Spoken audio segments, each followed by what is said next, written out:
Back to Gwen. The debate over spending and budgets is providing the first real test for many lawmakers who got elected by pledging to change the way Washington does its business. Chief among them is Kentucky Republican Rand Paul, who ran and won in 2010 on a promise to slash the federal budget and is now co-founder of the Senate Tea Party caucus. We talked on Capitol Hill shortly after the president finished defending his budget plan at that White House news conference. Senator Paul, welcome. Thank you. So the president says his new budget is applying a scalpel, not a machete, to the problems in the budget and to the deficit and to the spending. Is that satisfactory to you in any way? I don't think it matters whether it's satisfactory to me. I think it's whether it addresses the problem. I mean, we have enormous problems with our debt. Our debt is approaching 100% of our gross domestic product. Our whole economy is equal to our debt now. That's a real problem. One of the things that I think really got me about his budget when I saw the proposals, some of it's a 10-year plan. He's going to spend $46 trillion over 10 years.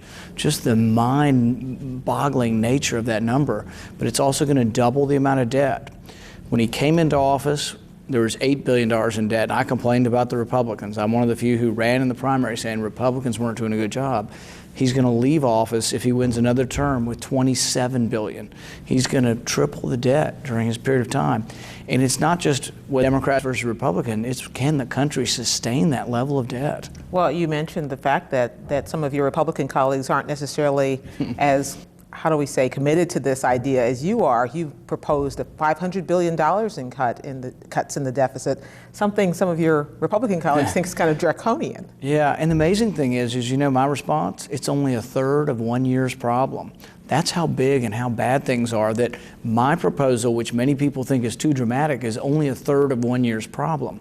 But the way I look at it is that the problem with balancing the budget or reducing the debt is you can't look at this much of the budget. The president said he wanted to freeze spending, and everybody says, well, that sounds good, but he wants to freeze them at inflated levels, but only this much of the budget.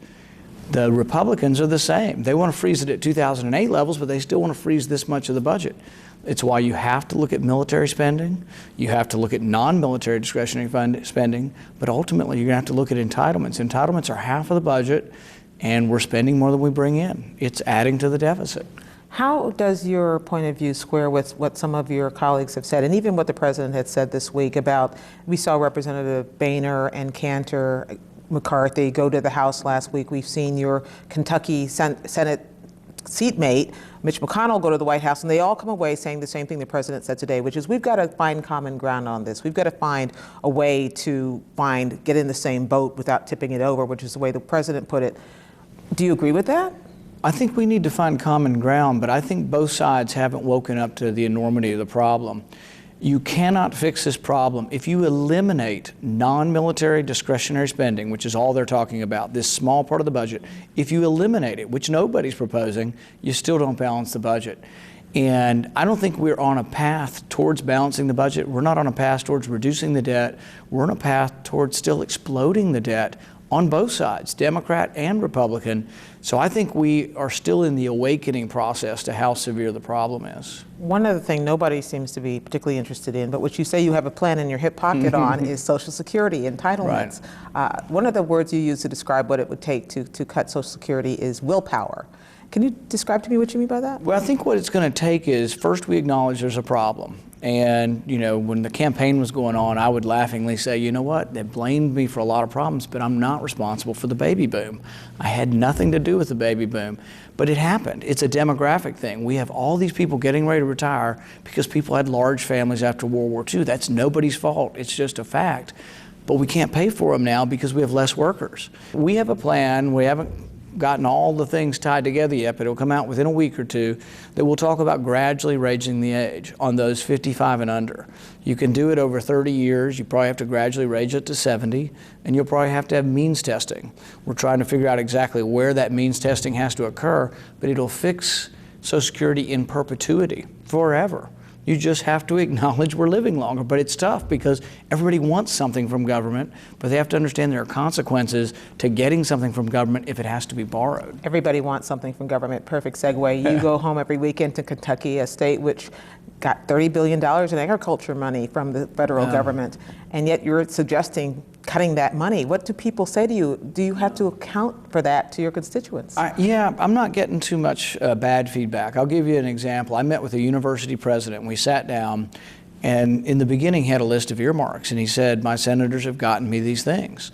But he looked at me and he said, you know what, I know you're not going to do earmarks, and I am an American first. I mean, that struck home to me. I'm an American first. I realized is to advocate for federal money.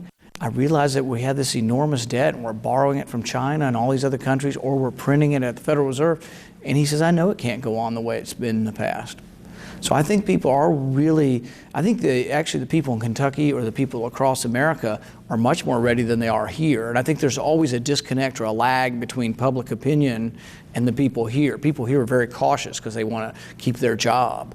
But people out there say there are problems. They want leaders who will stand up. So I think it actually won't even hurt me politically to stand up and be bold. What about people who live in other countries which are traditional allies of ours, like Israel, where you suggested that our foreign aid should be cut there as well? Right. I suggested all foreign aid should be cut. And it's interesting that about 70% of the American people agree with me.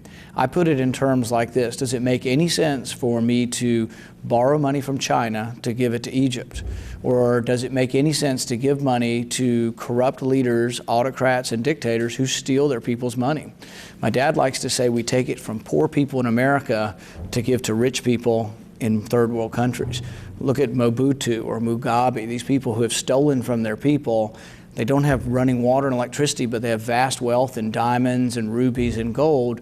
But it's all expropriated by these leaders, and we send money to try to help people in Africa, but it's stolen right off the top by the leaders. Now, it's not to say there aren't good things we could do, but not necessarily true in countries like Israel who are. I'd say there's probably a lot less corruption. There's probably waste when you give it to governments across the board, but probably less corruption in some of the other countries. But it's a question of where does the money come from?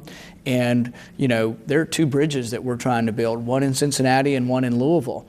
And I tell them we're short of money, but maybe if we were giving less money away overseas. I mean, we saw a bridge collapse in Minneapolis. We have infrastructure needs, so I'm not against all government spending. I'm just saying we've got to retrench and we've got to save enough money that we can spend it at home before we provide for people overseas. Do any of your colleagues ever take you aside, any of your constituents, but especially your colleagues here in Washington, and say, slow down, just slow down. You just got here. We can't do everything at once. I think it's actually been the opposite. Most of them have come up to me and, there's a gentle ribbing that they may not agree with what I'm doing, but most of them, I think they see the enthusiasm and the zeal for trying to fix problems, and they may not agree with the timetable or how much the budget cuts are, but at least on my side, the people I see in the Republican caucus, I think they are conservative, they want to balance a budget, but I provoke them by saying, yeah, you're for a balanced budget amendment, but what are you going to cut?